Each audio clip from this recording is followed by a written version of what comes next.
देखिए 10.4 का question number 2 है ये, और इसमें दिया है यदि एक वृत्त की दो समान जीवाएं वृत्त के अंदर प्रतिच्छेद करें तो सिद्ध कीजिए कि एक जीवा के खंड दूसरे जीवा के संगत खंडों के बराबर है। ये सिद्ध करना है।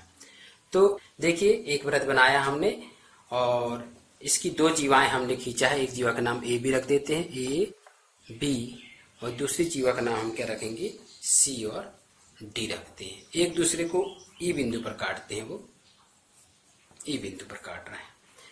ये दोनों जीवाएं समान हैं। तो वृत्त की परिभाषा है, वृत्त के नियम है, बहुत से नियम, कि वृत्त के केंद्र से समान दूरी पर स्थित जीवाएं, समान जीवाएं वृत्त के केंद्र से समान दूरी पर होती हैं। तो ये हम क्या करेंगे, यहां से वृत्त के केंद्र से जीवा पर डाला गया लंब जीवा को समद्विभाजित करता है। ये पॉइंट भी आपको मालूम होना चाहिए। ये वृत्त के केंद्र से जीवा पर ये लंब डाल रहे हैं हम, पहली जीवा ए बी पर और दूसरी जीवा पर भी लंब डाल देते हैं। यहां से ये प्रमेय है, आगे पढ़ोगे कक्षा 10वीं में प्रमेय इसके अंतर्गत वृत्त के केंद्र से जीवा पर डाला गया, 9वीं में भी है ये, डाला गया लंब जीवा को समद्विभाजित करता है। मतलब यहां से हम ओ से लंब डाले हैं, ओ एम, और ये दूसरा ओ एन है। तो इस जीवा को दो बराबर भागों में बांटता है। मतलब यहाँ की दूरी है, यहाँ की दूरी के बराबर हो जाएगी, और इस प्रकार यहाँ की जो दूरी है, यहाँ से यहाँ तक की दूरी इस दूरी के बराबर रहेगी।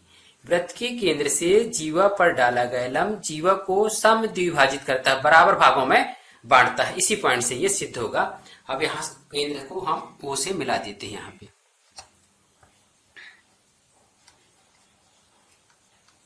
ये इससे दो त्रिभुज निकल जाएंगे यहाँ पे, और लंब का कोण क्या होता है, 90 अंश होता है। तो यहाँ का जो कोण हो जाएगा वो 90 अंश हो जाएगा, और यहाँ का जो कोण हो जाएगा वो भी 90 अंश हो जाएगा।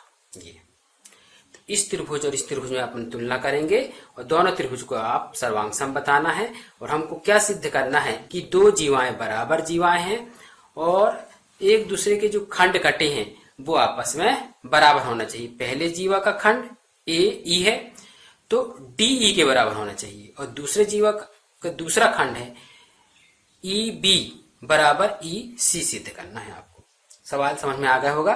देखिए हमको लिखना है क्या दिया है, क्या सिद्ध करना है। तो सबसे पहले हम दिया में लिखेंगे, दिया है प्रतिज्ञा से निकालते हैं, दो समान जीवाएं वृत्त के अंदर प्रतिच्छेद करें, है ना। तो दो वृत्त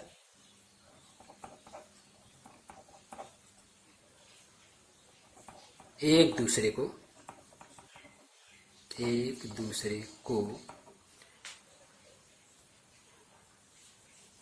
एक वृत्त की दो समान जीवाएं, ये दो वृत्त नहीं है, वृत्त की एक जीवा, वृत्त की दो समान जीवाएं, वृत्त की दो समान जीवाएं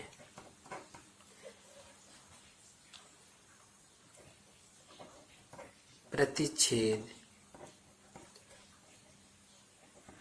करती हैं। किस बिंदु पर, ई बिंदु पर। और क्या लिख सकते हैं हम यहाँ पे, ए बी और सी डी परस्पर ई बिंदु पर प्रतिच्छेद करते हैं, वही पॉइंट है ये। अब इसके बाद हम क्या करेंगे, जो सिद्धे करना है उसको सिद्धे में लिखेंगे। सिद्धे क्या सिद्ध करना है, दोनों समान जीवाएं एक दूसरे को काटती हैं तो उनसे जो खंड बनता है ए ई बराबर ए डी, ये सिद्ध करना है।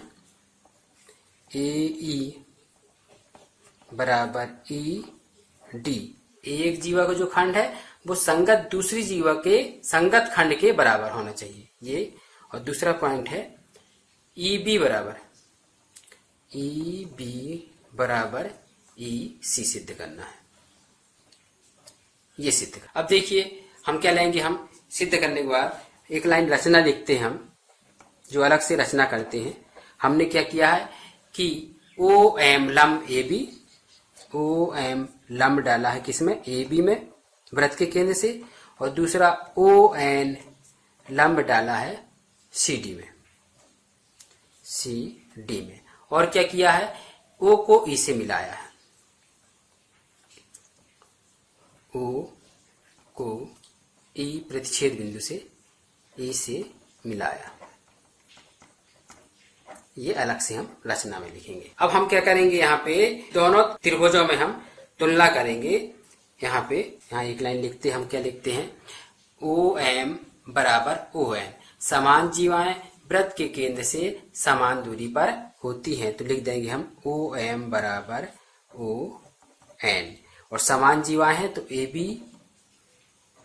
बराबर CD, ये हम लिख लिए। अब समान जीवाएं केंद्र से समान दूरी पर होती है, इसलिए OM बराबर ON लिख दिए। अब हमको सिद्ध करना है, तो त्रिभुज का नाम लेंगे, त्रिभुज OME और त्रिभुज ONE में तुलना करेंगे। तो हम क्या तुलना करेंगे, सबसे पहले इसी कोण को लिखते हैं, लंब का कोण 90 अंश होगा क्योंकि केंद्र से जीवा पर लंब डलता है। तो लिखते हैं OME, कोण OME बराबर कोण ONE बराबर 90 अंश, पहला पॉइंट।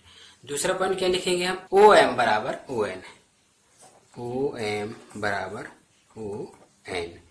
तीसरा पॉइंट हम क्या लिखेंगे, यहाँ पे उभयनिष्ठ भुजा OE बराबर OE लिख सकते हैं। यहाँ पे OE बराबर OE, दोनों त्रिभुज की उभयनिष्ठ भुजा है, उभयनिष्ठ भुजा है ये। तो ये हो गया त्रिभुज सर्वांग हो जाएंगे, त्रिभुज OME सर्वांग त्रिभुज ONE के ये सर्वांग होगा। कौन से, ये भुजा और कोण, मतलब भुजा कोण सर्वांग समता से सर्वांग सम हो गए।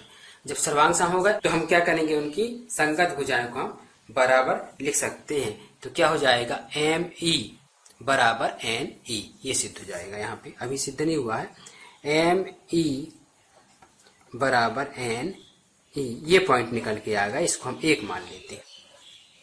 कहाँ से, CPCT से ये पॉइंट सर्वांग सम त्रिभुज के संगत अवयव बराबर होते हैं। तो क्या निकला है यहाँ पे, ME बराबर NE, ये पॉइंट निकला है। अब आगे देखते हैं, यहाँ पे ये निकलने के बाद हम क्या करेंगे कि ये ME जो है, यहाँ से यहाँ तक की दूरी है ये, और ये देखिए ये जो पूरी भुजा है AE है, AE, तो हम लिखेंगे 1/2, ME बराबर क्या होगा, 1/2 AE होगा, क्योंकि वृत्त के केंद्र से जीवा पर डाला गया लंब जीवा को समद्विभाजित करता है। तो ME की जो दूरी है वो AE की दूरी की आधी होगी। तो ME के स्थान पे हम क्या लिख दिए, 1/2 AE लिख दिए, और NE के स्थान पे देखिए, NE के स्थान पे क्या लिख देंगे, 1/2 CD लिख देंगे। NE के स्थान पे क्या लिख देंगे, 1/2 CD या D लिख देंगे। तो यहाँ पे लिखेंगे 1/2 DE, D से E, ये। इसके बाद हम क्या करेंगे, केंद्र से डाला गया लंब जीवा को समद्विभाजित करता है, ये पॉइंट से हम यहाँ पे लिख लिए कि यहाँ से यहाँ तक की दूरी समान है, बराबर है। अब इसके बाद हम क्या करेंगे, यहाँ से यहाँ तक की दूरी यहाँ भी समान है, ये दूरी बराबर ये दूरी है, क्योंकि ये केंद्र से जीवा पर लंब डला है। अब इसके बाद हम क्या करेंगे, 1/2 हटा लेते हैं, तो क्या हो जाएगा, AE बराबर DE निकल जाएगा। ये देखते हैं, AE बराबर DE, ये पहला पॉइंट सिद्ध हो गया। यहाँ पे समीकरण 2 में जाके सिद्ध हो गया कि जो खंड है वो दूसरे संगत खंड के बराबर है। अब हम दूसरा खंड निकालेंगे, मालूम क्या है हमको, AB बराबर CD है, AB बराबर CD, ये दिया से समान जीवा है, ये हम दिया से लिख लिए। तो अब देखिए AB भुजा, पूरी भुजा में से हम इतनी भुजा घटा दें तो क्या बचेगा, EB बचेगा। इसी प्रकार पूरी भुजा CD में से हम ये भुजा मालूम है, इसको घटा दें तो CE बचेगा, तो ये बराबर ये निकल जाएगा। तो AB बराबर हम क्या लिख सकते, AB माइनस AB में से हम AE घटा रहे हैं, AE, क्योंकि हमने सिद्ध किया है ना, AE बराबर DE बराबर CD में से क्या घटाएंगे हम, CD माइनस CD में से हम DE घटाएंगे, ये DE। अच्छे से समझिए। यहाँ पे ये पूरी भुजा ए बी में से हम ये ए ई घटा देंगे, काट दें, मिटा दें, तो क्या बचेगा, बी बचेगा। और सी डी भुजा में से हम इसको मिटा दें तो क्या बचेगा, ई सी बचेगा। तो वही माइनस की कर रहे हैं हम यहाँ पे, तो घटा देंगे तो क्या बचेगा, ई बी बचेगा। ई बी बराबर इधर घटाएंगे तो क्या बचेगा, ई सी बचेगा, ई सी। ये समीकरण 3 में जाके ये दूसरा खंड जो संगत खंड है वो सिद्ध हो गया। तो ये समीकरण 1, 2 और 3 से सिद्ध हुआ। समीकरण 2 व 3 से संगत खंड बराबर होते हैं, ये सिद्ध हो गया। यही हमको सिद्ध करना।